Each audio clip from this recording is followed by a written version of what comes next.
Ratusan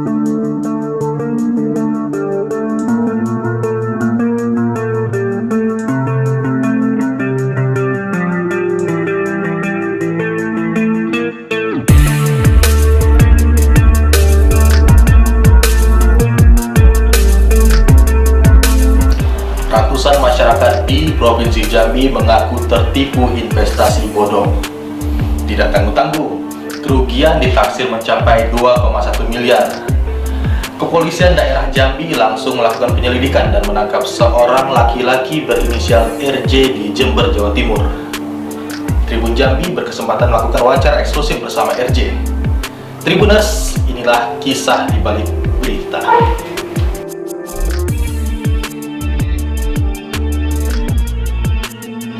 Selamat sore, Om. Selamat sore. Terima kasih sudah meluangkan waktu bersama kami. Perbincangan kita sore ini. Bagaimana kondisi? Apa kabar sekarang? Alhamdulillah. Sehat ya. Sudah dari sekitar pertengahan Maret ya?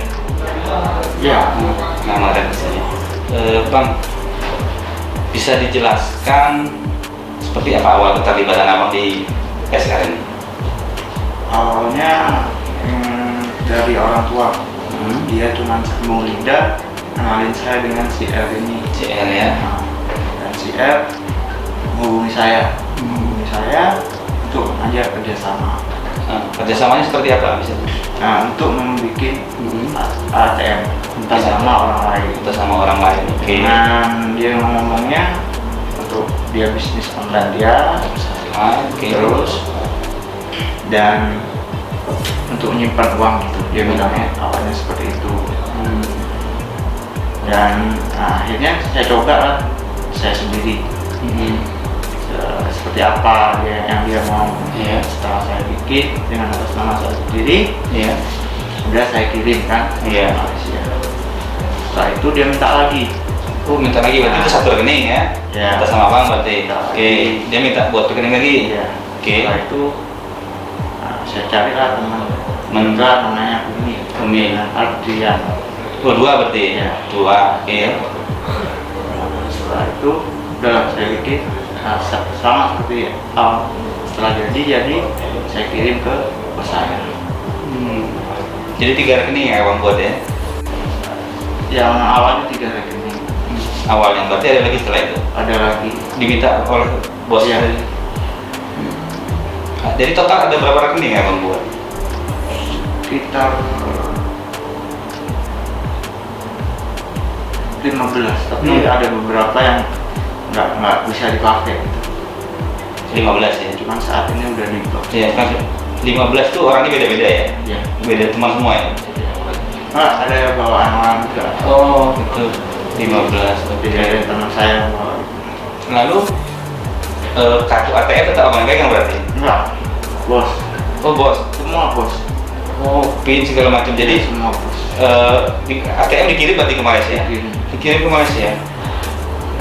Jadi dia yang setelah dibikin dia lah yang mau kasihin. Saya nggak tahu. Beda-beda bank gitu ya? Sama satu. Oh, satu bank. Oke.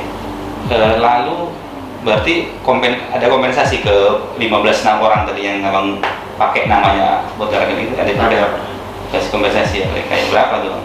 1 juta. Mereka dikasih 1 juta ya? Uangnya dari si bos itu? Transfer ke Abang berarti ya?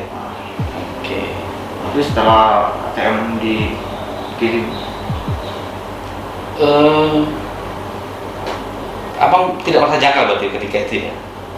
awalnya sih janggal yang dari awal saya, cuman saya meyakinkan diri untuk mungkin memang benar untuk bisnis online dia lah, untuk judi online ya. Iya.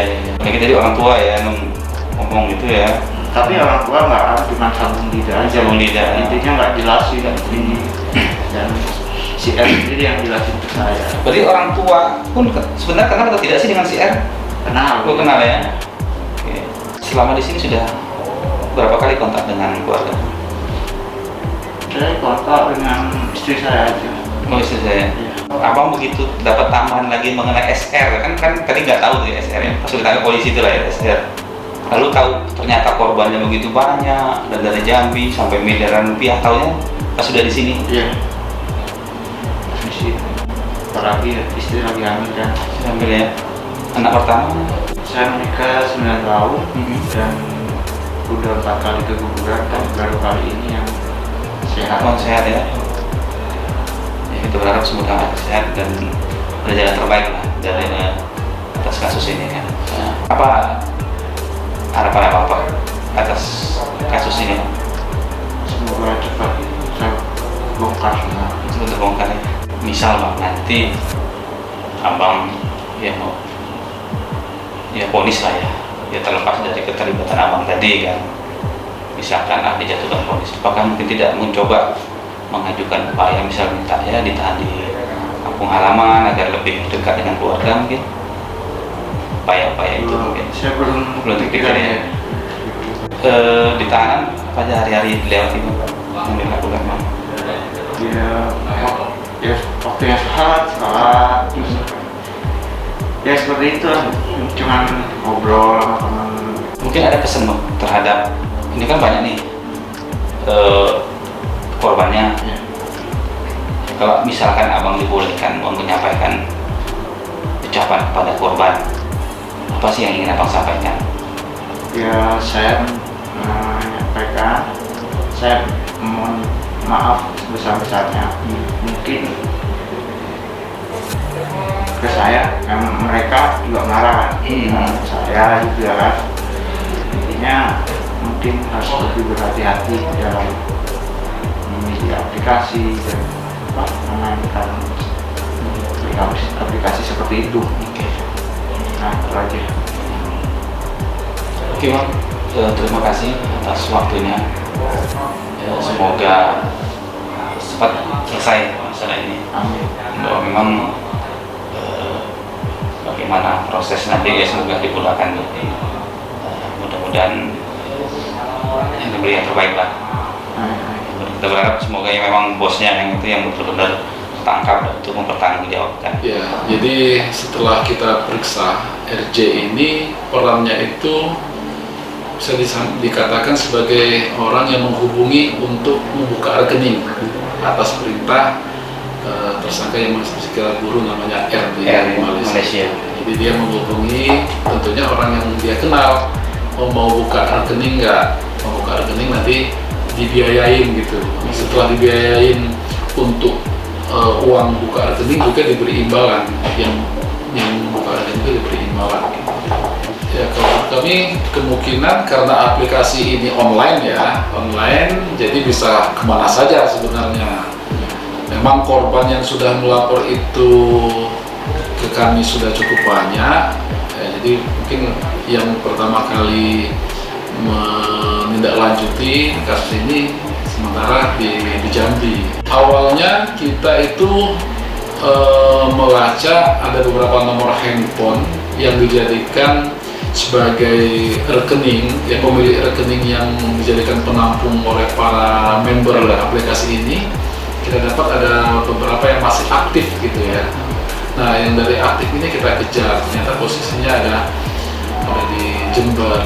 Setelah kita amankan, ada 2 pada saat itu.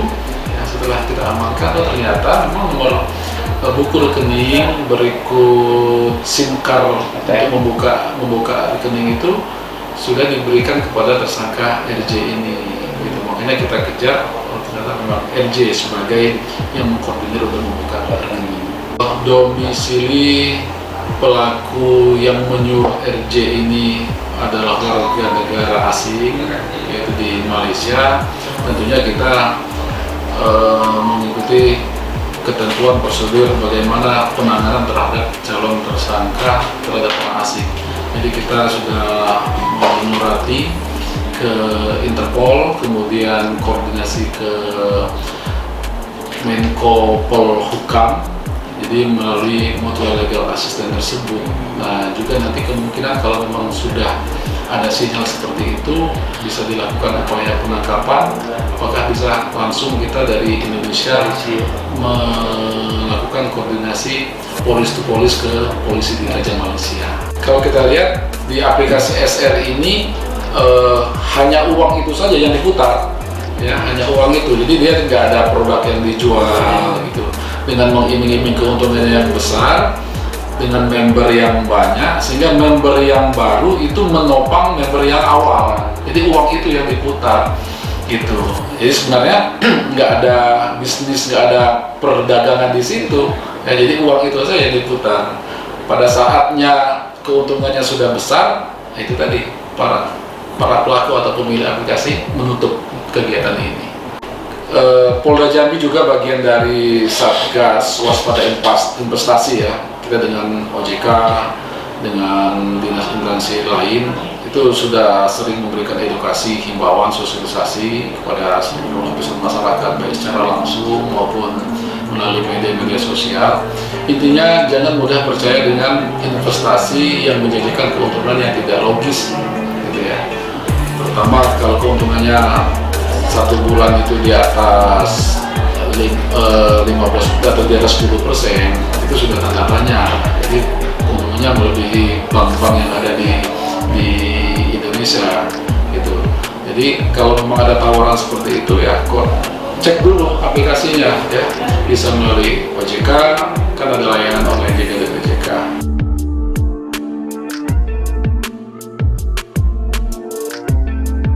Jadi Tribuners, berhati-hatilah dalam memilih investasi yang tepat. Jangan mudah tergiur dengan keuntungan yang besar. Perhatikan juga dampak dan prospek ke depannya. Tribuners, sampai jumpa lagi di kisah di balik berita selanjutnya.